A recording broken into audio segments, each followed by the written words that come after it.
দিয়ে চোর ডাকাত দালালের কাছ থেকে কিভাবে টাকা আদায় করতে হয় ওই শিক্ষা দিল্লিতে তারা প্রশিক্ষণ দেন। সেই প্রশিক্ষণে শিক্ষিত হয়ে এই রাজ্যের বিজেপির মন্ত্রীরা ঠিক করেছেন প্রাইভেট স্কুল তো ছাত্রদের কাছ থেকে টাকা নেয়, আমরাও টাকা নেব। তার জন্য একটা প্রজেক্ট নাম বিদ্যাজ্যোতি, পড়াশোনায় কিছু হবে না, সব লাড্ডু আর ভাউতা, কিন্তু টাকা আদায় করতে হবে। বছরে প্রতি ছাত্র থেকে 1200 টাকা আদায় করলো, লক্ষ লক্ষ কোটি কোটি টাকা গত 2 বছরে আদায় হলো। আমরা জিজ্ঞেস করতে চাই এই টাকা কোথায় ব্যয় হলো, কারা ব্যয় করছেন, টাকা ব্যয়ের হিসাব কোথায়? এই টাকা ব্যয় করছেন, হিসাব নাই। পরীক্ষার ফলাফল বেরোলো, মাস্টার নেই, অশিক্ষক কর্মচারী নেই, পরিকাঠামো নেই। যেমন ফল হবার কথা ছিল তেমন ফল বেরিয়ে আসলো। পরীক্ষার ফলাফল মানে 100-র মধ্যে 33 নম্বর যারা পেলেন না তারা প্রমোট হলেন না। মাধ্যমিক দেওয়া ছেলেটা 33 পায়নি বলে সে 11-এ উঠতে পারলেন না, 12-এর ছেলেটা 33 পায়নি বলে সে কলেজে উঠতে পারলেন না।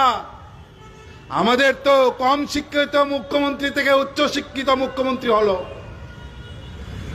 আমাদের তো জুকার মুখ্যমন্ত্রী থেকে ডাক্তার মুখ্যমন্ত্রী হলো।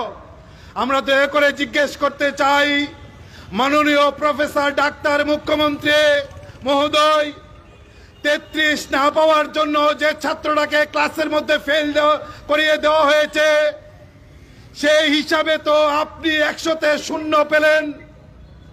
33 না পাওয়া ছেলেটা 31 পাওয়ার পর তাকে ফেল যদি করে তাকে প্রমোট করা হয়নি বলে সে ফেল করেছে। আপনি 100-তে 0 পাওয়ার পর কেন এখনো শিক্ষামন্ত্রীর দায়িত্ব নিয়ে বসে আছেন? আপনাকেও তো আমি ফেল করা মন্ত্রী হিসাবে আপনাকে সেখান থেকে পদত্যাগ দেওয়া উচিত ছিল, এখনো কেন দিলেন না? এ তো শিক্ষা না। জিবি হাসপাতাল আগরতলা না ত্রিপুরার প্রধান রেফারেল হসপিটাল, ডায়ালিসিস রোগীরা সকালে যাচ্ছেন রাতে ফিরছেন, কি পরিষেবা নেই কেন? জল নেই, জল জল। মাননীয় প্রফেসর ডাক্তার মুখ্যমন্ত্রী মহোদয়, আপনি স্বাস্থ্যমন্ত্রীও বটে, আগরতলার প্রধান রেফারেল হসপিটালে ডায়ালিসিস রোগীর জল নেই, ব্লাড ব্যাংকে রক্ত নেই, জেনারিক মেডিসিনের কাউন্টারে ওষুধ নেই, চিকিৎসার জন্য চিকিৎসক নেই, স্বাস্থ্যকর্মী নেই, নার্স নেই। শুধু কেজিবি হসপিটাল না আইজিএম থেকে সাব্রুম, মনোর, শ্রীনগরের প্রাথমিক হসপিটাল সব জায়গায় এই অবস্থা।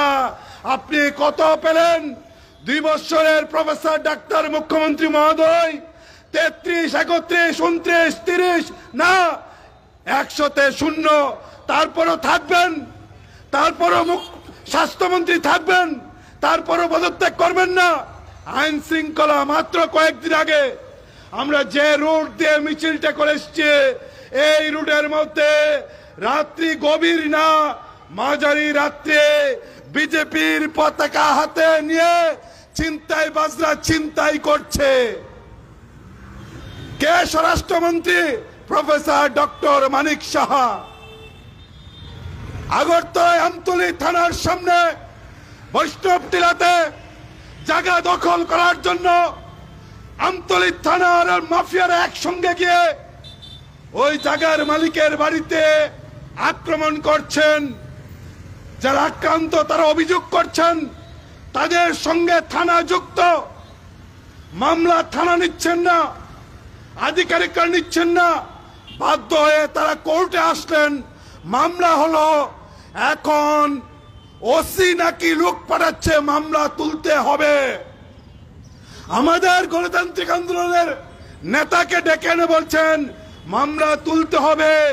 শুনছেন মাননীয় স্বরাষ্ট্র দপ্তরের মন্ত্রী, আপনার এই রাজ্যের আইন শৃঙ্খলার কি অবস্থা? প্রকাশ্যে গুলি করে মার্ডার হয়, এখনো পুলিশ অন্ধকারে হাতড়াচ্ছে। ঘটনা কি একটা? প্রতিদিন মানুষের জন্য ডেপুটেশন দেবে উত্তর উদয়পুরে, ডেপুটেশন দলকে প্রকাশ্যে দিনের বেলায় থানার সামনে, পৌরসভা অফিসের সামনে পেটালো, একজন গ্রেপ্তার হয়েছে। আমরা বলছি না, কেন গ্রেপ্তার হবে? কারণ সবেই তো শাসক দলের মাতব্বর। যদি চুর হয় সেও বলে জয় শ্রীরাম, ভারত মাতা কি জয়। যে ছিনতাইবাজ সেও বিজেপির পতাকা নিয়ে ছিনতাই করে। যে জাগা মাফিয়া সেও বিজেপির মিছিলের সামনে থাকে। মুখ্যমন্ত্রীর ঘাড়ে কয়টা মাথা? ওই ছেলেটাকে, মাফিয়াকে, গুন্ডাকে, ছিনতাইবাজকে গ্রেপ্তার করবে?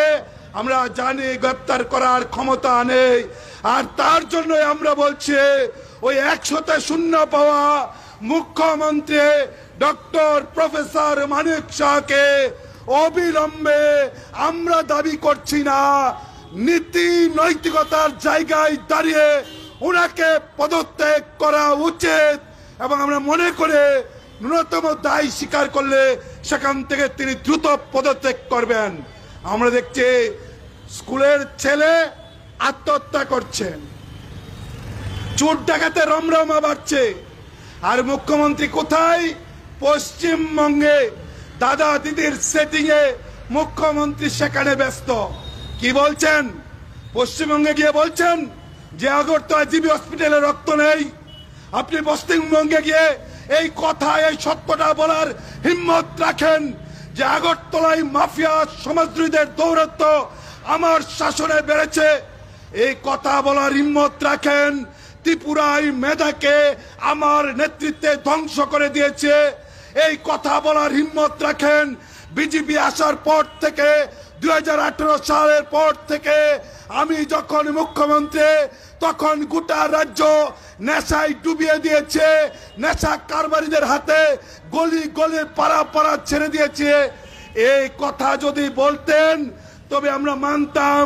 একজন শিক্ষিত মুখ্যমন্ত্রী পার্শ্ববর্তী রাজ্যে গিয়ে বক্তৃতা দিয়ে সত্য কথা বলে, আমরা আশা করব এই হিম্মত যদি থাকে এই সত্য কথা বলার, তাহলে যান, নয়তো কোন